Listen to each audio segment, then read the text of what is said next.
Hello and welcome to the Gooner Talk. Back in with you guys for another show. My intro thing stopped working now. I don't know why, but the video I used for the intro just isn't working. Nothing came up on your screen, did it, when I played that? I'm assuming. Any of you? I'm talking to you guys, the people that are with me. I saw the normal thing. It was a visual delicacy, the likes of which I've never seen before. Yeah, it was spectacular. It moved me deeply and emotionally. Right. Fantastic. Well, that tells me nothing. So I'll have to watch this back. But hello and welcome. I hope you're enjoying your lockdown, however much you can. We were having some pre-pod discussions about lockdown, which we won't be sharing, as fears of me getting in trouble and possibly remaining single for the rest of my life. But we are here to basically have a chat about Arsenal and entertain your Monday evening.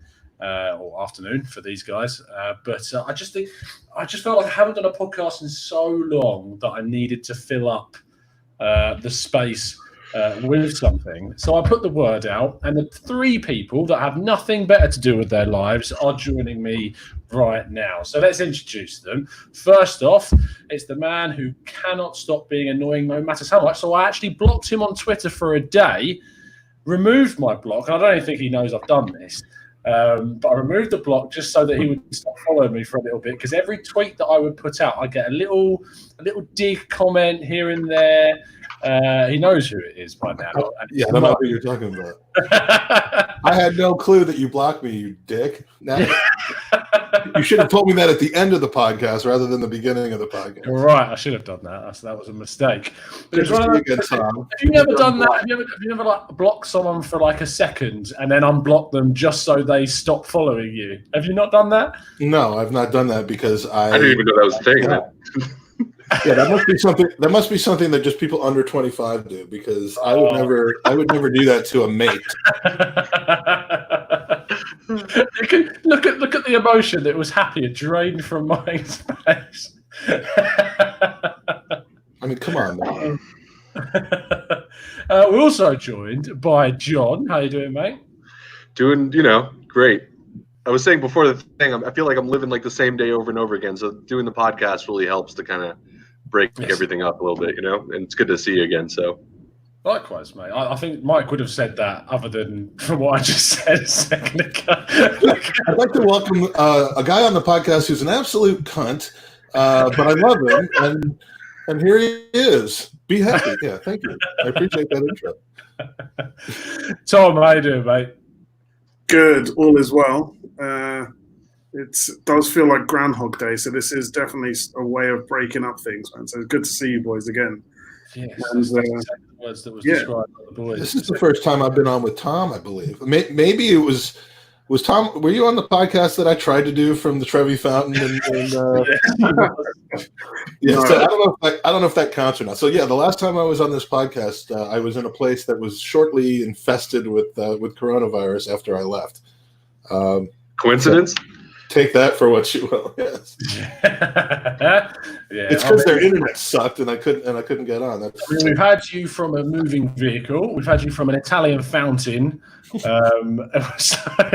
been all over. So, but also, Mike, what you've been doing is you've been talking to the stars. Lee Dixon, how was that? Dude, it's a dream come true. I mean, look, we do a podcast for literally tens of people. It's just a broad audience. I like to say that we're critically acclaimed because that's what you say about any kind of creative performance that no one watches but everyone loves. So yeah, no, it's been fun. We've decided to take the lack of any football and get to know guests better, and so we've had Lee Dixon on, we've had Perry Groves on, we've had some people from inside the club, Mark Brindle, the supporters liaison. Just really good conversations, and we have a few more coming up that people will be interested in. So yeah, I mean, it's keeping it Arsenal without actually having that. I don't like talking about when we play games because it's the same thing over and over again. Yeah. 200 and something podcasts ago, I was like, if you want tactical analysis, if you want predictions and breakdowns of the game minute by minute, we're not the podcast for you. We're a guest interest type show. So this has actually been refreshing. I've enjoyed doing it again. Good. I'm very glad. I mean, I ask this every time you come on, John. Every single time I say, any plans to restart the Miami podcast? And you always say, yeah, actually, something's coming around. And then nothing happens. He's been doing it. The beard got in the way. No one could hear it. So no, that's what it was. It was. No, actually, I've been talking with a friend of mine who was really excited about getting into podcasting. And I was like, it kind of like inspired me a little bit. So we've been talking about it, actually. So we're kind of having a little game plan going now that we have like downtime, So actually, there has been affirmative actions taking place in furtherance of getting the podcast going. So something affirmative actions, like do you have quotas and stuff? Like something has actually happened now. It's not just, oh yeah, I think I should do it. It was like, okay, his calendar that will get ignored. Yeah, in a week's time. I'll leave it to you to interpret that. But there's definitely some movement towards it happening rather than not. So I've been refreshing my iTunes podcast app for 4 years now, waiting for the next episode. And it's just, I'm like, oh, this will be the time my thumb's about to fall off. It's just I have so much fun coming on here that I have no time to do mine. I'm just gonna go with that. That's what it is. It's such a wonderful platform. Tom knocked you out of the competition without even having to he did it in such an underhanded way. He's like, I'll make this guy a star, and then he'll stop doing his podcast. Yeah. I want to do it again now. I'm taking steps to do it. So we got into 10,000 followers, and he just thought, "Nah, I'm never doing a podcast." I was like, again. "That's it. That's all I wanted." I'm good. No. I do miss it. It's just like it was like a whole thing because like first it started off with just work was getting in the way, and then I got in the routine of just not doing it, so it was hard to like get started. And I had that podcast like itch satisfied by coming on here and talking with all you about it. So I just had to get back into actually doing it myself. So not there yet, but ball is rolling. And Tom, I mean, I have to ask, mate, is it nice not having the responsibility of anyone on this pod right now, of not having to feel the pressure of uploading content now and again? Have you been feeling your lockdown time with something interesting? Yeah, but I'm not sure we can talk about it on YouTube. All right. All right. I think I'm going to press you, and I'm going to be like, no, I'm not having it. And I think I've seen like a big meme of you lately that it keeps popping up. All people. Is that you or?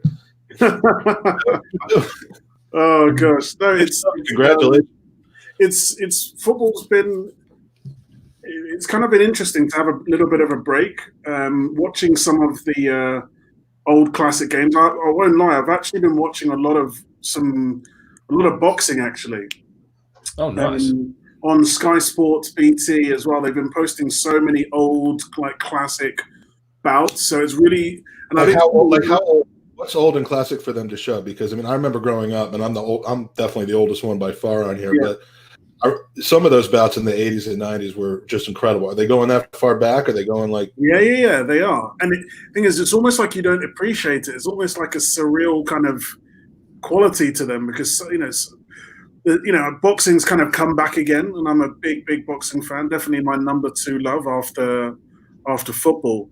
And yeah, it's just great, kind of just seeing the greats do their stuff and actually sitting back and appreciating it. That's awesome. So yeah, it's been cool, and yeah, seeing some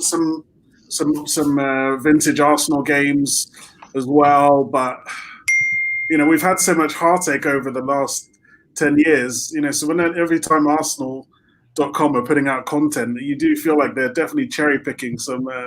No one's going to show the Manchester United game. No one's going to show that. No one's going to show Chelsea. Yeah, Chelsea game. Everyone's showing the Liverpool game. Yeah, I keep hearing that like every game that NBC or other people are putting up, the vintage games are always the most painful ones for us to watch. Yeah, I just have no interest in watching vintage games that we already know how that how they happen. Even during the glory, I'm getting more satisfaction out of watching competitive. And I'm not even kidding. I ran a FIFA Championship League for mostly Arsenal America members. It just concluded on Sunday. My son was playing in it, and it was like legit Champions League except double size. So you had a round of 32 and 16 groups and stuff. And I was so much more satisfied and had so much more skin in the game watching that than I do watching like the Invincibles play. Yeah, because there's something about the nature of the competition. An actual sporting element to it. Right, and you don't know how it's going to turn out. I was on tenterhooks. I don't have the bell with me, but that would have been a bell. There it is. There's your bell. There, that's perfectly timed. I was going to say, we were talking, speaking of like old sporting events, we were talking a little bit before about that documentary that just came out called The Last Dance, if anyone's seen it. I know, Mike, you said you saw it. Tom, have you seen that one yet? No. Either Tom. So The Last Dance is on ESPN, and it's a documentary about the last season of Michael Jordan with the Bulls. And it's so good. It's so good. And you don't even have to be a big basketball fan. Like, everyone knows who Michael Jordan is. Like, if you haven't had a chance to watch that, it's really, really well made. Yeah, it's the baseball guy, exactly. You want to see a guy that had the pathological will to win. I mean, unreal. It's him and Kobe Bryant in basketball. It's Thierry Henry and who else would you say in football? I mean, it's a different kind of person, a different kind of mentality that generally doesn't endear those people to the people around them, and it also doesn't lead to being a good coach or manager either, which is the fascinating thing, and that's why Michael Jordan has failed at just about anything basketball related since he stopped playing.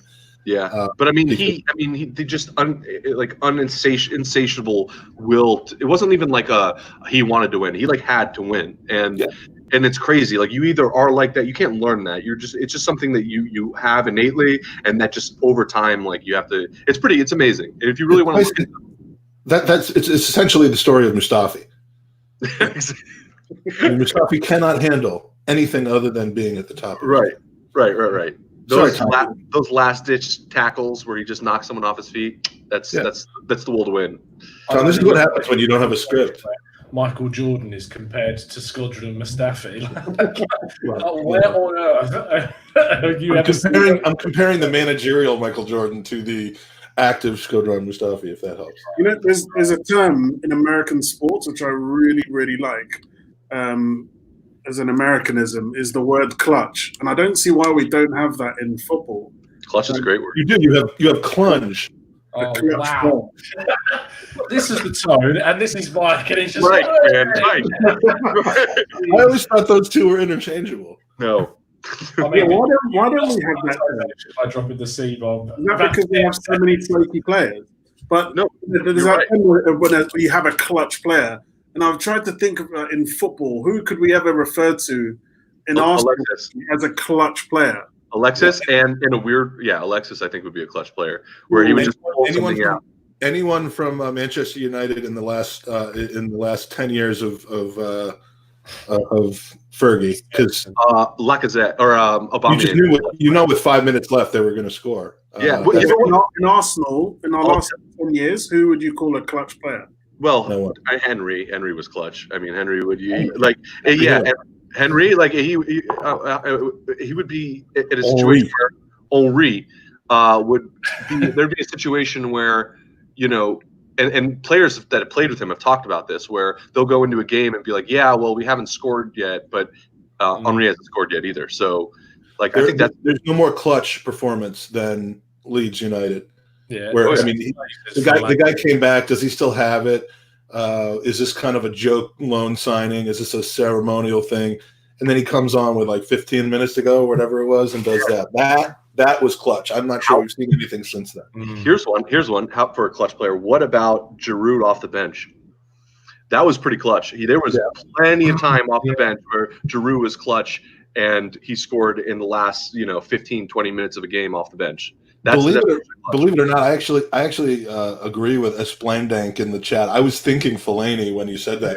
He's awful otherwise, but he would come in and just you knew he was going to score. What about Bakary Sagna? Can you try and explain it? Go on. Right. I mean, I feel like he was a bit of a James Milner kind of player, right? I think he's a solid 7 out of 10 kind of guy, right? I think I see what you're saying, but when I'm thinking clutch, I'm thinking a player that comes and changes the game at the last minute. You know, like when you need it most, this player comes in and changes, delivers.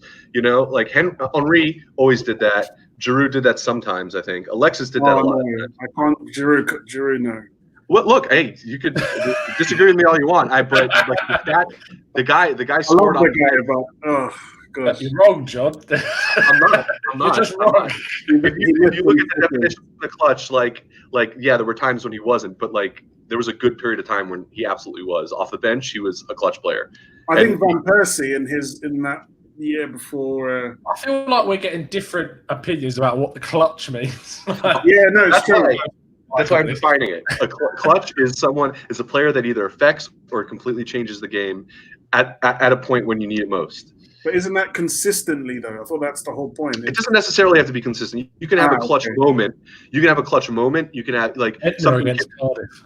Yeah, like okay, yeah, you know, or like I bet like Spurs fan would say Lucas Moura in the Champions League, like that was clutch, like that goal they put him into the final. Sergio Roberto for Barcelona against PSG. Yeah, these are clutch moments. As long as you're looking at it in the lens of like what American sports would define it, that's what clutch would be.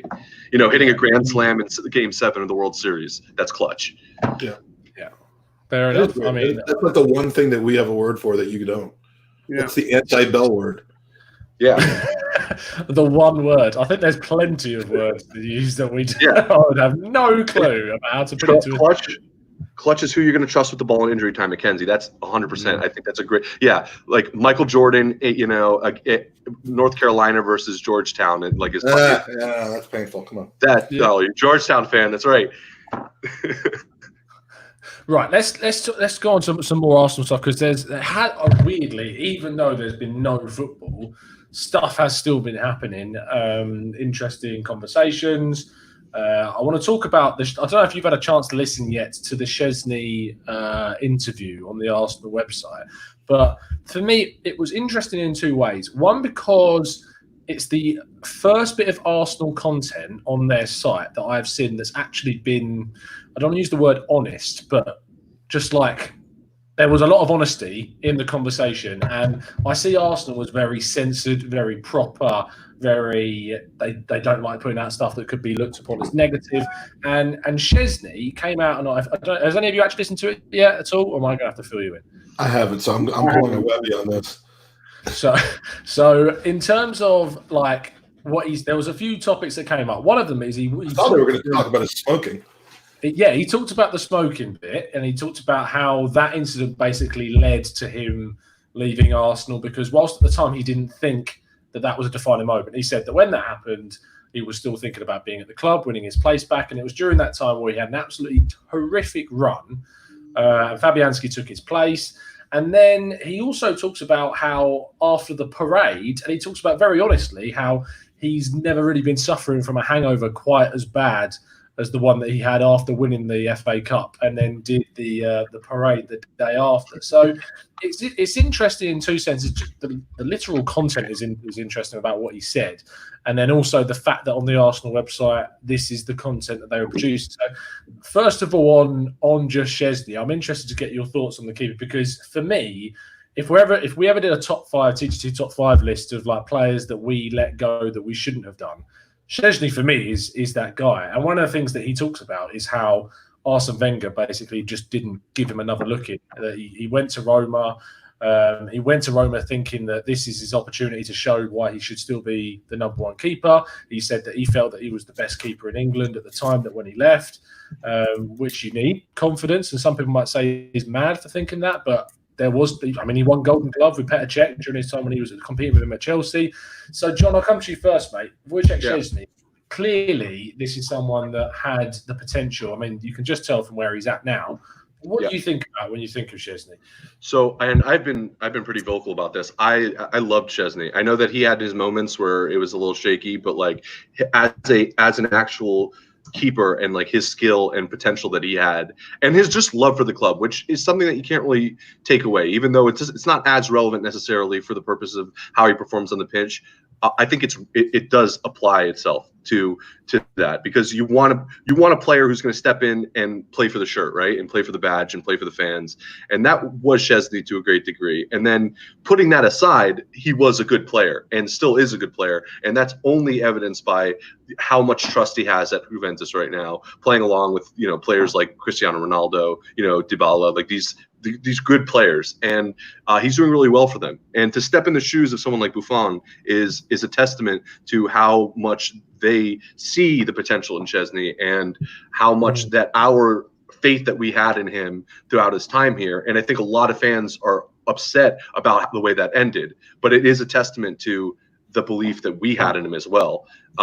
Because look, any player, especially a keeper, there's going to be moments where they're a little messy, or they have things that they can improve, and any player and any young player has areas and they can improve. Szczesny maybe commanding his area was one of those things. Leno has that issue sometimes too, as well, just to keep in mind. But I think when you look at the totality of Szczesny's involvement with us and how he's played for us, I think he was one of those players that, and I mentioned this before, I'm really upset that we let him go, because I really liked him as a person, as a player, as an Arsenal fan, and I think that he had a lot of potential, and we're seeing that now with in the international level and with Juventus.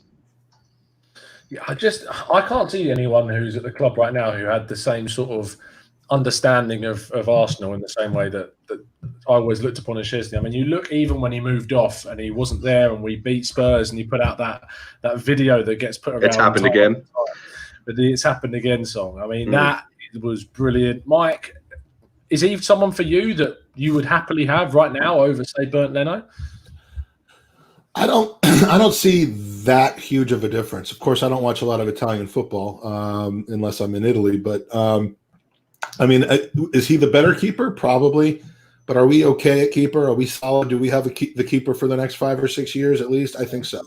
It was the time in between when we signed Bernd Leno, dating back to when we let Szczesny go, that we had problems. Petr Cech was not the solution.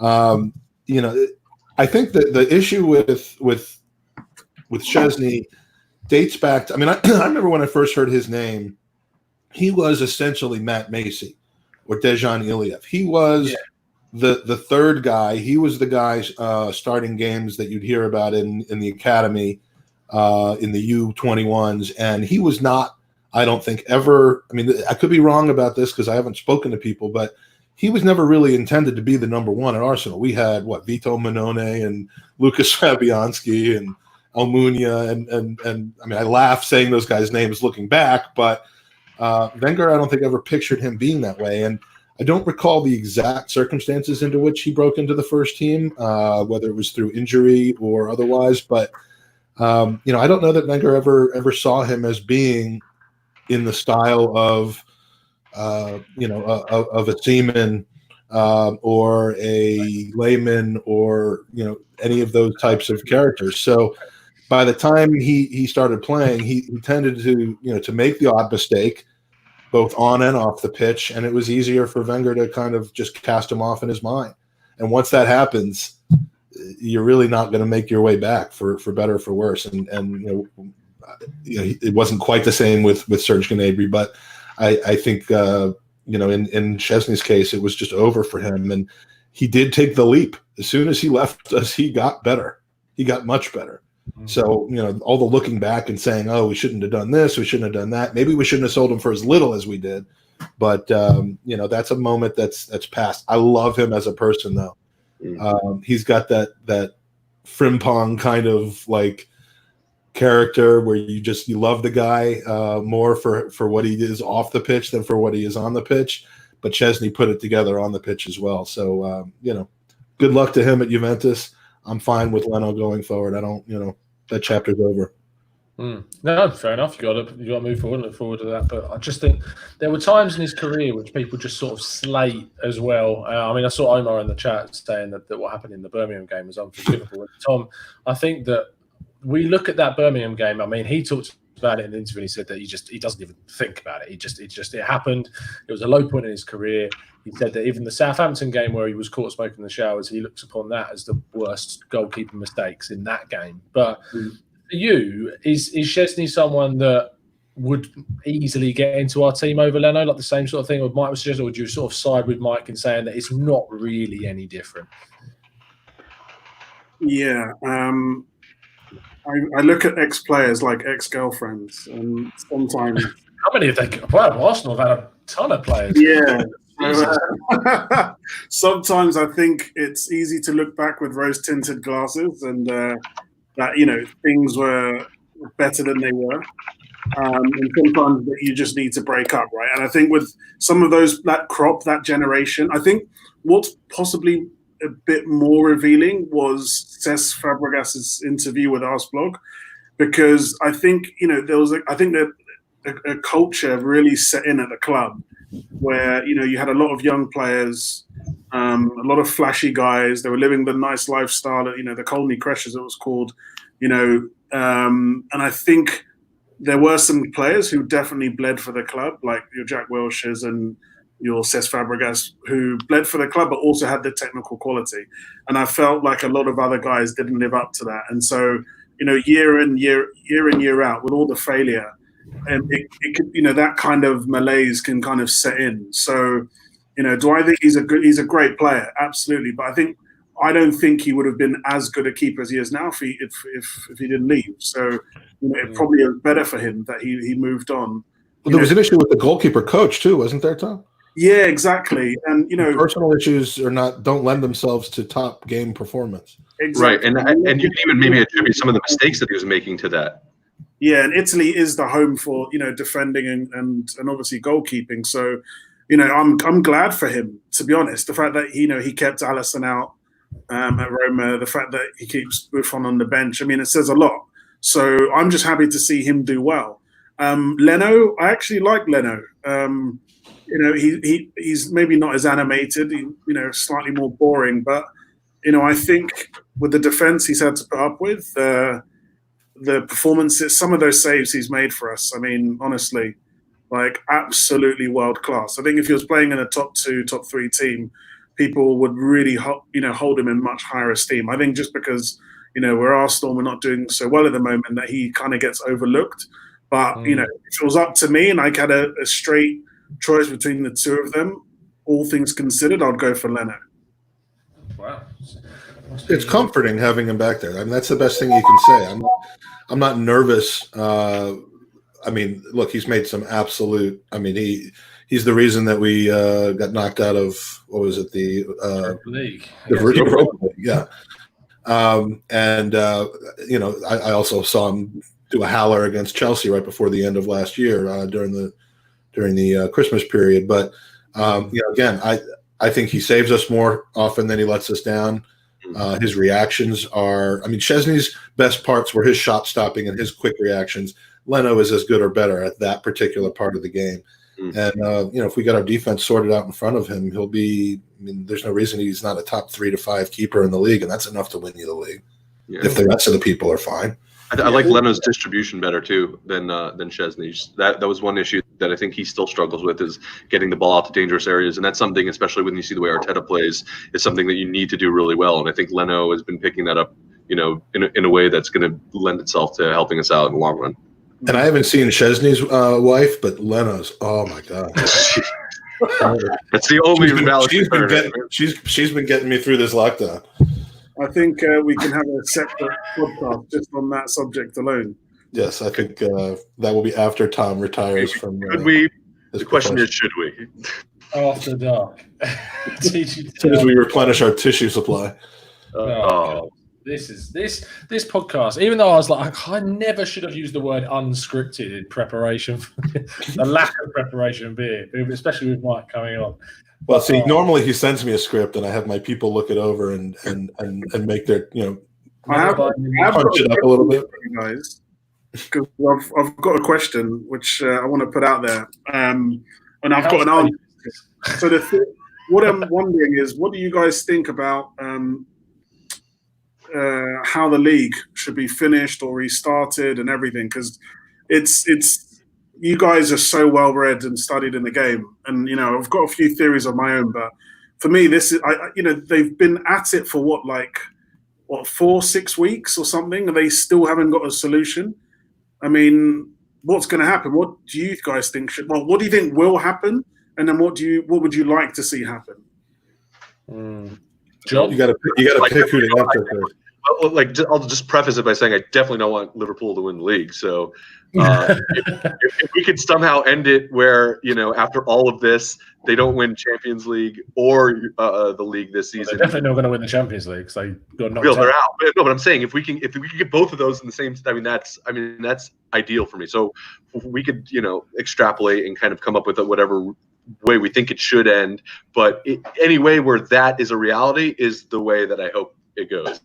I think that I was on with Terry on the Football Terrace the other week, and the big thing that came up is that they get shut up. You just made a face. You knew. I didn't even say anything. And then he gets angry about me doing a temporary just silence of Mike for a couple of days. You blame me for that. But no, the main discussion was because most of them are Man United guys, and the amount of abuse in their live chat box they were getting about saying because they wanted the league to finish, and they were saying, "Oh, you only want the league to finish because you're hating and you're biased against Liverpool." And whilst part of me thinks that was definitely part of the reason, is ultimately I don't see an effective way of finishing this season, because if you finish it now and you say it's just voided right now, then you probably have to go from the point where you were at last season. So the teams that are in the Europa League stay in the Europa League, the teams at the Champions League stay in the Champions League. And then UEFA have come out and said that they want it to be basically divvied out on merit. And basically, exactly. And the thing is that once again, we are being given such subjective terminology that it's just UEFA washing their hands and going, well, it's not our problem. The FAs of the different leagues are going to decide. The Eredivisie has recently just gone void. Ajax were going to win it. Not going to win it, but they were. No, they were definitely not obviously going to win it. They were level on points. With RZ. So RZ, yes. That is what they're called. If you want to say AZ, you're just wrong. That's what it is. Well, no, we would say AZ. We wouldn't even say Z, but Dutch. Do you say Porsche or Porsche? It's Porsche. It's German, right? No. Why? No, I know. I'm just waiting for you to be done so that I can drop my names. I want to hear these. I want to hear the ones that he missed. Go on. Go now. Well, when I was talking to Lee and Alan and Perry and Kevin, we all were just kind of talking together about what we think that the league should do. And honestly, the only way you're going to avoid lawsuits, and a lot of them, is to play the rest of the season out behind closed doors in a sterile environment like they're talking about right now, from a competitive standpoint. Lawsuits from Leeds United, lawsuits from Aston Villa, lawsuits from teams like Sheffield United and others that are, that because there is no solution that involves no more football that will work for everybody. That said, I don't think that it's socially responsible to be doing that when people are slowly coming back to work in a way that, at least in this country, I think is likely to make the illness come back stronger than it ever did before. I think people are being stupid about it, and this is a money grab to try to not have to pay back or defer money from the TV people in finishing the season. You finish the season, you have people tested before every game, you do all this, then you're taking tests away that are not in large supply. It's just football first. It's important, but it's not. It doesn't come before the health and the complete riddance of this disease that these countries like yours and ours need to do. So I just don't see how it's possible that they can get away with trying to finish this season the way that UEFA seems to want to. Yeah. That said, I think if they don't, no matter what you do, someone's going to end up being aggrieved and sue, because there's so much. I think it's so what I've got an idea, right? It's a bit out there, but I've definitely thought it out. Now, Just relegate Tottenham and move on. Exactly. Yeah, I mean, first of all, because what are you going to do about the lower leagues, right? It's not just the Premiership, right? So if you play out this season, but who will get relegated, who will get promoted, right? So given where the NHS is and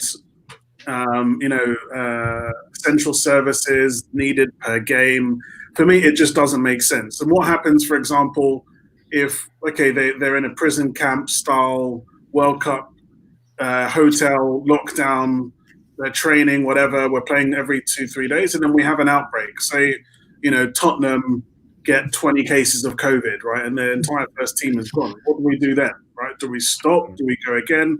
It just doesn't make any sense. So for me, they should stop the league, okay? This is void, null and void. Now, the biggest thing about, I think, Champions League and Europa League places is the money, right? Most clubs, like Arsenal, probably the first to start it, think that, they want to get into Europe to get the European money, right? And then they think about winning it second. That was definitely Arsenal's mandate for year in, year out. And obviously we know that, to our detriment. And, for me, it's crazy to think how well we've done in Europe and representing England and whatnot, over the last 20 so years. And then, the last couple of years we've been out, you can see in terms of TV money how much more Chelsea, City, Liverpool, Tottenham are making more than us. I mean, it's a travesty, right? Even though we are in Europa League, there's a huge chasm between the top four money and everybody else's money. So the way I think it should be done is that the European money for Europa League and for the Champions League should just be put into one pot and distributed across the league like you do for the league TV money, right? So you have domestic money and European money in one pot, and then it's just paid out and where teams finish. So the gap between first and fifth is not going to be 150 million or 100 million difference, right? It's going to be evenly spread, but more proportionally spread out from between 1 and 20. So that means the teams who are playing in Europe are actually, the whole point of getting into Europe is to win the competition, not to get European money. So you now build a kind of a trench between the top. Let me put to you a question then, because if say it's very easy, I think, to sit in this position in ninth or whatever we are. I've forgotten where we are on the table at this point. It's been so long since I looked at it. Say we need basically the back end of the top half, and if Arsenal was sitting in a position higher up the league, say second or third, and that the money was divvied out in a way in which it wasn't even, and that the top teams would gain a higher percentage than the teams at the bottom. Do you think that if you look at it objectively, if we were sitting in that position, do you think that you might think differently? Earning more, being higher up in the league from where you finished, but from where we are now, it's very easy, in my opinion, to say, let's just split it up. I'm just trying to play devil's advocate. No, I get what you're saying, but ultimately, I look at, I know we can't, be like a lot of the American franchises and American sports, but at the start of the year, when it comes to the NFL, for example, there are probably about 10 teams who could win the Super Bowl, right? That is exciting, right? Nobody really knows who's going to win. The Premiership, the reason why the Premiership sells so well is because now everybody can beat everybody. Well, roughly. But quite clearly... it's not La Liga. Yeah, exactly. And the strength of the Premiership was built on the fact of the the strength of the Premiership was built on the collective TV bargaining. So I think we should just extend that to Europe, because for me, if we freeze the places as they are now, for example, and the teams above us will get an extra 50, 60, 70 million pound budget, more than us next year. I mean, how do we legislate for that, right? I don't see how we would accept that as fans. So I only think the fair thing to get out of it is to take money out of the equation. Well, I like the idea, Tom, but let me think of it from another angle. That money comes from UEFA and from the television contracts that UEFA's sorted out for the Champions League and otherwise. I think they're going to have a problem with more money of theirs going to Norwich City than to or than they would have been previously, as in none, and less of it going to the teams that they want to strengthen so that their competition is even better the following year. I mean, I know there's no right answer to that, but I don't know that they just send the Premier League money to distribute how they wish amongst the teams. I think it's done specifically to kind of keep the strong teams stronger and reward jumping up to that next level. And one other thing, if I just might add to that, I like the idea. I think it's an interesting idea. The problem, I think, is just from an actual practical perspective, you would need to get every team in Europe, including lower leagues, to agree to this, and that just from a practicality standpoint, it's just not something that could ever happen. You could save some teams in the lower leagues that it absolutely would, but like these clubs that are in the topper coefficients, that are the upper coefficients, they're not going to want to agree to that, and it's just and their financial people and their contracts with their sponsors are not going to let them agree to that. So I think that in theory, I think it's a great idea. Just when you parse it out as, is this a practical approach that would actually be able to be implemented successfully? I'm a little concerned. Yeah, I agree. But, I'm also looking at the dawn of Newcastle and the Saudi money coming into it. And, then you could potentially have, Chelsea, 3, petrodollar funded clubs. And, you could imagine having in 2-3 years' time, for example, a situation where you have Newcastle, City, and Chelsea, who basically have bought the first 3 places, right? Then you've got 16, 17 teams, competing for one Champions League spot every year, right? To try and make up that gap in wage budgets, which inevitably is going to get bigger every single year. So I feel like that is just, it's a way of getting back to football. The focus would be on management, on getting younger players the right tactics, making it more even, which I think would provide a better product. But obviously, yes, the big clubs would not want that. We've seen them try to do a breakaway Super League for years. That is not the interest of the big clubs. But in the health of the league and the smaller mid-clubs teams, it could be a way out of it. Yeah, I love the idea. Yeah, it's a cool idea. It's a new one. I haven't heard that one yet, so that's I like it. Yeah, it's definitely not going to fly. But idealistically, it's the one thing about another thing about American sports I do really appreciate is just that. Obviously, we're never going to get a trade system, but it's a way to just remove the inflationary pressure of wages, super agents, your Pogba and Ozil kind of contract situations. There's only one way to rid ourselves of that, and that is the TV money. Yeah. The TV money, the wages will start going back down, and transfer fees will start going back down or hold in place when the TV money is renewed and it's lower than the previous contract. Yeah. That's the only way that it's going to happen. I got in this argument with somebody a couple of weeks ago, and I got to looking at graphs and financial data, which I had literally did not have the time to devote to, but once I start, I can't stop. And there's 3 periods. There's the before 2000. There's the 2000 to 2012, 2012 to current, and the transfer fees and the record signings, they are almost in line with the TV contracts in every possible way. And I've been saying for a long time that there's got to be a point of reckoning where the TV contracts, they're going to start losing money on them, and the money's going to start coming down, and that's when football is going to really get shaken out a little bit. But it hasn't happened yet. Maybe this will be what causes it. Mike Hernandez in the chat says, "Mike did a tactical breakdown on TV deals." Look, you want finance, and you want plunge. Those are the 2 things I can provide. This is why you subscribe. This is why you subscribe. Quality content about crunch. First half you get plunge. Second half you get the financial tactical. It's Jewish Ramble. Is my alter ego. Goodness sake!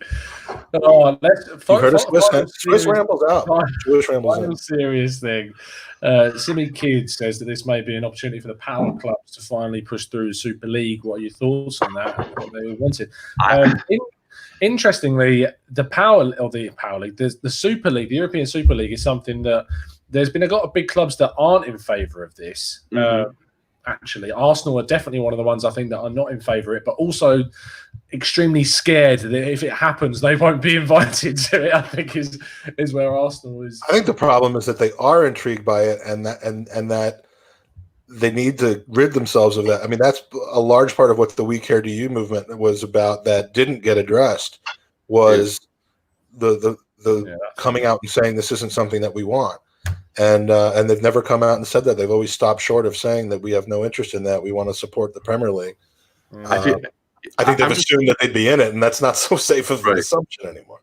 Right. And plus, and in terms of like the actual question about whether it would push it through, like Tom, I'd like to get your thought on that, just because I feel like right now there's enough issues with top clubs trying to maintain the contracts and even paying their employees a wage right now, that like the thought of adding another competition, let alone what are the ramifications going to be for their domestic cups and the European competitions that they're already in. It seems like an exercise in something that is just going to complicate things to such a degree that I can't imagine that this would be the opportune time where they're sitting down and the executives of those top clubs are going, guys, this is it. We got to strike while the iron's hot. There's no iron. The iron's off right now all across Europe. So I guess that's my impression, but I'd like to get your thought on it. I just think that they're not going to be able. The only thing that's going for it now is that there's going to be a lot of clubs that will need money.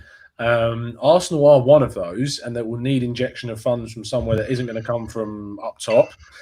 Even though supposedly Stan Kroenke is subsidising some of the wage issues that are going on, but in terms of transfer activity and stuff like that, we're just not going to get that back in. And there are other clubs in the league that are prospective Europa League teams, clubs like Everton, for instance, clubs like Sheffield United that are pushing for it, Leicester, these teams that want to be in Europe, Wolverhampton as well, that if the opportunity for another competition which could give them that financial buff, they would be in favour of that. And you've also got this Europa Conference, which is coming in. I don't know if you've heard much about this, but it's a third-tier European competition below the Europa League. The winners of the League Cup in England would no longer qualify for the Europa League qualifying stage. They would go into this Europa Conference. It's the teams that finish third in the Europa League groups, could be us, drop into the Europa Conference, like the Champions League third place teams drop into Europa. Like, they're adding another European competition. So at this point, they're adding that, and then if they want to push through a Super League, it just doesn't marry together right now. So if the Super League does happen, I can't see it happening for still a few more years. But the Champions League was a new thing, and a lot of people and a lot of the, and no offense to you guys, Mike mainly, the younger generation of fans have only ever experienced the Champions League. And a lot of those fans make up a large percentage of social media and the voice on social media of football fans. And the backlash that this has got is mainly vocal because of a younger generation that have not experienced a change from it just being the winners of the league in the European Cup. The Champions League was a new thing, and at the time caused a lot of controversy from a lot of people, from what I've heard. Sorry, Mike, from all of those people. So another change. I'll put you on my knee and I'll tell you about the formation of the Champions League someday. When it happened, it was. Look how flesh he just got when he. When it happened, he's literally imagining himself sitting on my knee right now. He's trying to make a serious point here. Now all he can think about is himself sitting on my knee. I didn't say I was going to spank you. I don't believe in that. I'm deleting this podcast as soon as it's finished. If they, I can't even finish one. All right, I'll pick up. So are you saying like League? It will be controversial. It will be controversial at the time, but in 5 years' time and 5 years to the Super League, it would have been forgotten. It will be the norm. It will be what people are used to. And whilst I don't personally want it to happen, people will get over it. And well, let me assume that Sheffield, Wolves, Everton, these are the teams that now are winning the first division in England. What money do they get for that? Who's paying to watch that?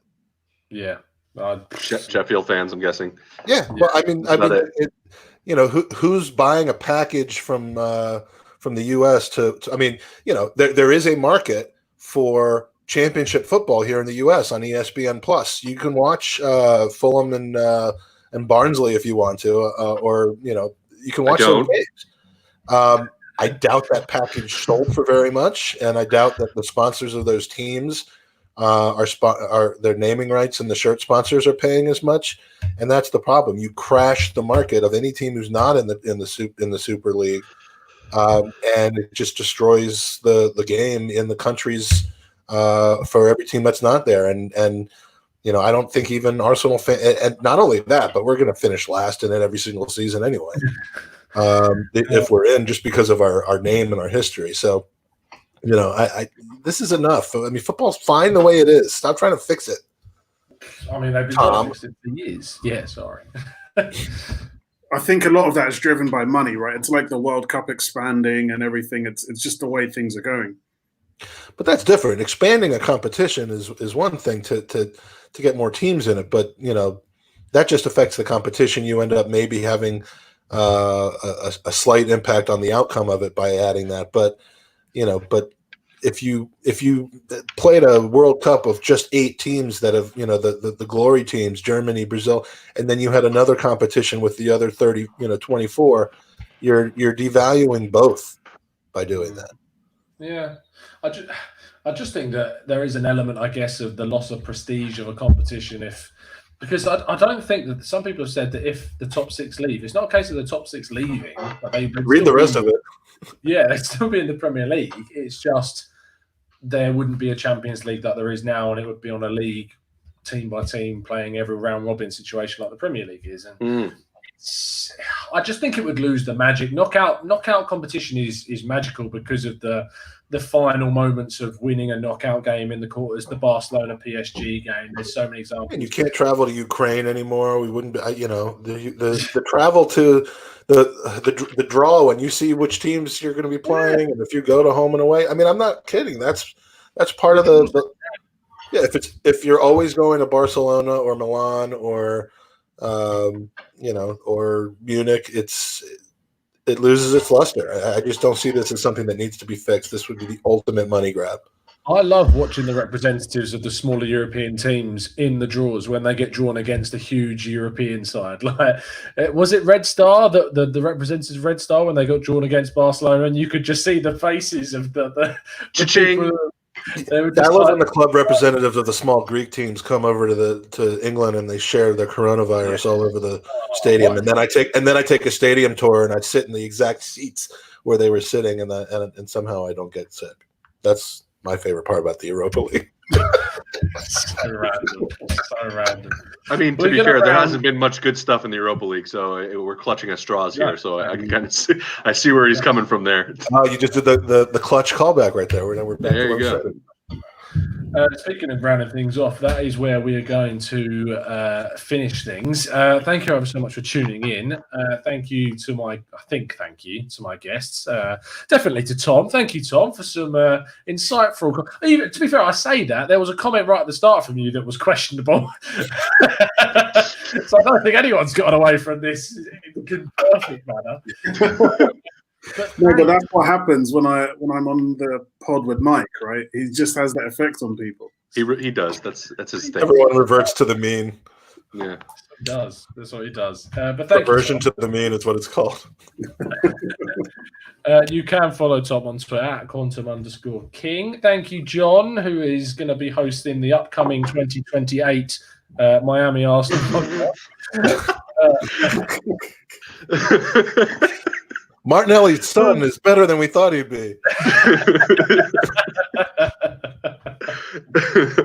Yeah, thanks for having me, man. It was good seeing. Like I said, around it's like living the same day over. So to get and kind of do this again, and even though there's no football right now, to kind of talk about it, it's good because it keeps you sane, I think, to a certain degree. So all I could say is just I hope everyone's doing well and you stay safe out there, because it's.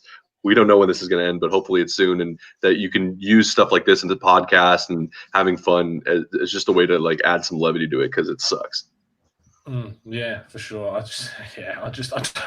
don't think people expected some of the conversations when they click this video. Although when they see that Mike was on it, maybe they'll be forgiving. But speaking of which, thank you, Mike. I appreciate it for having me on, my love. It's always fun. good to I like to be the guest every once in a while, not the host. So you're always gracious in asking, and I'm glad I could make it today. Thanks for having me. No worries. You can follow John at the Go5cast, and you can follow Mike at the Gooners Pod. And make sure you go over and check out the content. They've been interviewing some great people. Speaking of which, I'm going to do some name drops now because tomorrow we're going to be having an interview with Anders Limpar. So please make sure you tune in to the podcast if you would like to listen to that. So that should be some fun. It was thanks to Alan Smith for setting that up. Much appreciate it. And you can check that one out as well. We talked to Graham Hunter. At what point do we get our top trumps cards out, Mike? You want to go face to face with me on guests? Let's do it. Or laps. Yeah. Yes, let's do that. Let's comb over. Let's get the combs out. I only tell that. I knew I should have put a hat on. Yeah. Well, you should instead of being on the pod, he's just undermining the pod. It is. Yeah. John's hair is going this way. My hair is going this way. Yeah. I'm just growing it out this way. This way. Just coming out of my ears is the only place it's growing. So. You guys just wait. You have wonderful things ahead. Can't wait. Thank you ever so much. Gooners. Please make sure you drop a like on the video and subscribe to the channel if you are new around here. But we'll be around tomorrow around just after 4:00 for a live interview with Anders Limpar. So see you guys. And I'm pretty sure Sebi will Photoshop a picture of you sitting on my lap. So watch on our Twitter later for that. It'll probably maybe take about an hour or so. Can't wait for that. See you soon. As always, up the arse.